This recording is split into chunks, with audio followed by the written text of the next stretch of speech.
Hello students, science ক্লাবের YouTube চ্যানেলে তোমাদের সবাইকে আরও একবার স্বাগত জানাচ্ছি। আজকে জিএনএম নার্সিং পরীক্ষার খুব গুরুত্বপূর্ণ কিছু প্রশ্ন নিয়ে আবারও চলে এসেছি। আজকের প্রশ্নগুলো গুরুত্বপূর্ণ, পাশাপাশি কিন্তু খুবই কমন কোশ্চেন, কারণ জিএনএম পরীক্ষার প্রত্যেক বছর কিছু না কিছু প্রশ্ন আজকের ক্লাস থেকে থাকি। তাহলে চলো মূল বিষয়ে চলে যাচ্ছি। চলে এসেছি প্রথম প্রশ্ন নিয়ে। ভারতের কোনটি জাতীয় পশু? আমরা একদম ছোট বয়স থেকে পড়ে আসছি ভারতের জাতীয় পশু কি। ভারতের জাতীয় পশু হলো বাঘ। ভারত সরকার 1973 সালে বাঘকে জাতীয় পশুর মর্যাদা দেয়। তার আগে পর্যন্ত ভারতের জাতীয় পশু ছিল সিংহ। ঠিক আছে, তো বাংলাদেশের জাতীয় পশু আমাদের জানতে হবে। বাংলাদেশের জাতীয় পশু হচ্ছে রয়্যাল বেঙ্গল টাইগার। তো অপশানে যদি থাকে ভারতের জাতীয় পশু বাঘ, তাহলে বাঘকেই মার্ক করতে হবে, এবং রয়্যাল বেঙ্গল যদি বাংলাদেশের ক্ষেত্রে থাকে অপশানে, তাহলে রয়্যাল বেঙ্গল টাইগারকেই মার্ক করতে হবে। এর পাশাপাশি পশ্চিমবঙ্গের স্টেট অ্যানিমাল বা রাজ্য পশু কি তা আমাদের জেনে রাখতে হবে। মেছো বিড়াল বা ফিশিং ক্যাট হলো আমাদের পশ্চিমবঙ্গের রাজ্য পশু। চলো চলে যাই তাহলে পরের প্রশ্নে। কোনটি ভারতের জাতীয় পাখি? ভারতের জাতীয় পাখি হচ্ছে ময়ূর। বাংলাদেশের জাতীয় পাখি দোয়েল। আর পশ্চিমবঙ্গের স্টেট বার্ড বা পশ্চিমবঙ্গের রাজ্য পাখি হচ্ছে হোয়াইট থ্রোটেড কিংফিশার বা সাদা গলার মাছরাঙা। পরের প্রশ্নে চলে যাচ্ছি।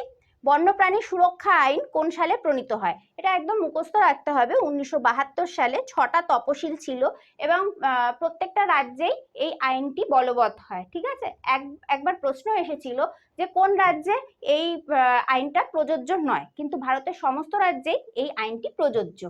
চলে যাচ্ছি পরের প্রশ্নে। সুন্দরবন কোন রাজ্যে অবস্থিত? অবশ্যই পশ্চিমবঙ্গ হচ্ছে ঠিক উত্তর।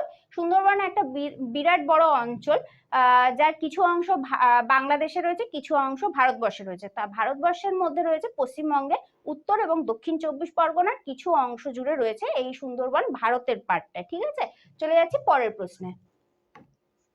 ন্যাশনাল গ্রিন ট্রাইব্যুনাল, সংক্ষেপে এনজিটি, প্রতিষ্ঠিত হয় কত সালে? উত্তর হয়ে যাবে 2010 সালে। এই সংস্থাটি প্রতিষ্ঠিত হওয়ার কারণ হচ্ছে মূলত পরিবেশ সংক্রান্ত যে মামলাগুলো হয় তার নিষ্পত্তি ঘটায় এই সংস্থাটি। সদর দপ্তর, মেইন সদর দপ্তর হচ্ছে দিল্লি। হ্যাঁ, পরের প্রশ্নে চলে যাচ্ছি। ভারতের জাতীয় ফুল কোনটি? ভারতের জাতীয় ফুল অবশ্যই পদ্ম। আর আমাদের পশ্চিমবঙ্গের রাজ্য ফুল হলো শিউলি। মনে রাখতে হবে, কারণ প্রত্যেকবার কম বেশি এই প্রশ্নটা আসে। কোন আইনটি ভারতের পরিবেশ সংরক্ষণে সহায়ক? অবশ্যই ভারতীয় পরিবেশ সুরক্ষা আইন হবে এর উত্তর। এই আইনটির যে সালটা, এটা মুখস্থ রাখতে হবে, 1986 সাল। ঠিক আছে, চলে যাচ্ছি পরের প্রশ্নে। কোনটি ভারতের বৃহত্তম জাতীয় উদ্যান? কি কি আছে অপশনে? সুন্দরবন, হিমালয়, গির, হেমিস। এখানে উত্তর হয়ে যাবে হেমিস জাতীয় উদ্যান। হেমিস জাতীয় উদ্যান লাদাখে রয়েছে, 4400 বর্গ কিলোমিটার অঞ্চল জুড়ে রয়েছে। আর তুষার চিতা বা স্নো লেপার্ড এই ন্যাশনাল পার্কটিতে পাওয়া যায় দেখতে। পরের প্রশ্নে চলে যাচ্ছি। ভারতের প্রথম বায়োস্ফিয়ার রিজার্ভ কোনটি? কি কি আছে অপশনে দেখে নিই। নন্দা দেবী, মানস, সুন্দরবন, নীলগিরি। তা কি চেয়েছে? প্রথম চেয়েছে।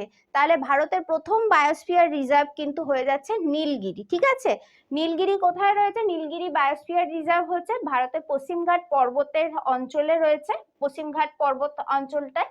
তা সেখানে তামিলনাড়ু, কেরালা এবং কর্ণাটকের বিস্তীর্ণ অঞ্চল জুড়ে এই বায়োস্ফিয়ারটি গঠিত হয়েছে। কত সালে? 1986 সালে।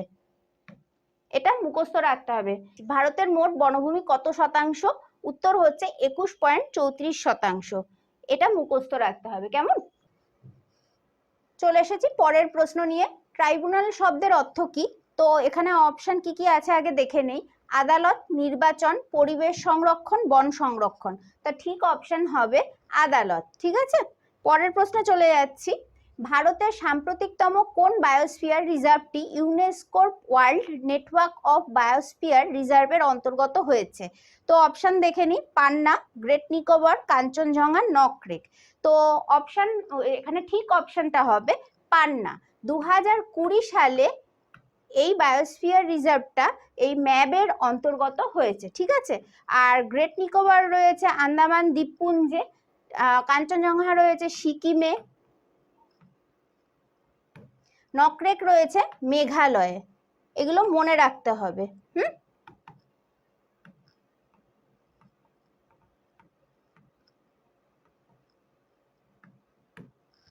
পরের প্রশ্ন চলে যাচ্ছি তাহলে। কোল্ড ডেজার্ট বায়োস্ফিয়ার কোথায় অবস্থিত? কোল্ড ডেজার্ট বায়োস্ফিয়ার অবস্থিত হিমাচল প্রদেশে।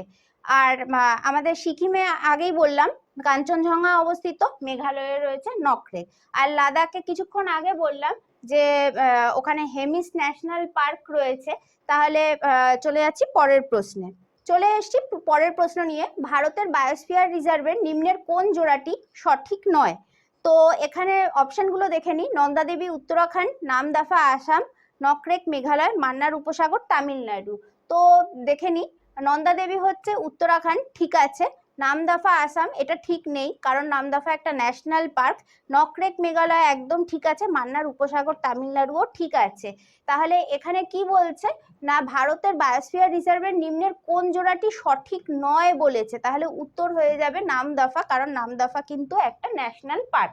এই প্রসঙ্গে আরো একটা কথা বলে রাখি, সেটা হলো মান্নার উপসাগর হচ্ছে ভারতের মেরিন বায়োস্ফিয়ার রিজার্ভ, যেখানে ডুগং বা সমুদ্র গরু দেখা যায়।